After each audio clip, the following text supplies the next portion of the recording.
Hi, this is Nick with the Jenkins Group, and today I want to talk about what you can do to solve the low inventory problem that buyers are facing and what that means for you as a buyer or a seller. If you've been looking for homes recently, you've probably noticed that there's not very many options out there. In fact, inventory levels are at the second lowest that they've been for this time of year within the last 10-year period. So there are very few options available to buyers right now that are actively listed. And for sellers, there's very little competition. So with that being said, a lot of buyers are looking for solutions to find more options in their home search. And on the seller side as well, if you're selling your property, you're probably looking at the market and thinking, where am I going to go once I do sell the property? So I want to talk a little bit about off-market listings and where we can look for opportunities that might not be quite as obvious to what's available on the market. So to start, what are off-market listings and how can I find them? Now, in this search, it helps to work with a real estate professional because a lot of times we're able to go and locate those properties for you, bring them to your attention, especially when we have a good criteria of what you're looking for. So the first thing I suggest is to really understand exactly what you want in a home so that you can identify the off-market properties that actually will work for you and not spend a lot of time looking at properties that don't really meet your criteria. It's going to make it much easier to reach out to those sellers when you know exactly what you want and you can confidently say, I am interested in your home.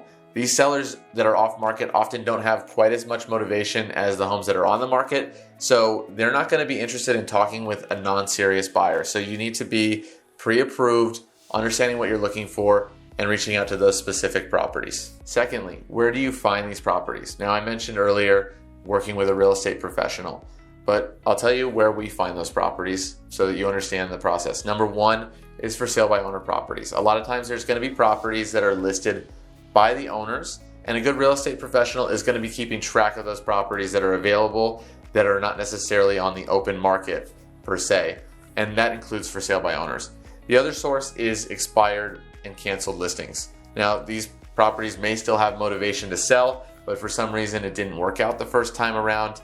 As the market changes, maybe that motivation grows, or maybe it becomes more realistic, the price that they were looking for, and you're actually able to purchase it as a buyer and have it make sense financially as well. A couple of other sources are going to be foreclosures, when you can identify a property that's headed for auction, as well as new construction that hasn't hit the market yet. So as a professional, I keep track of the properties that are being built in the area that my buyers are interested in, and a lot of times I can identify properties that are going to be coming to market in the near future. Another advantage in this market with new construction properties is that oftentimes you're able to get a little bit of a better rate because some of the new construction builders will be buying down the rates for their buyers if you do get financing through their preferred lenders. So I'm seeing rates like 5.5 or 6% sometimes, even though the market rate is much higher than that in the 7 or even getting closer to 8% for a lot of homes. Now let's talk a bit about the seller side.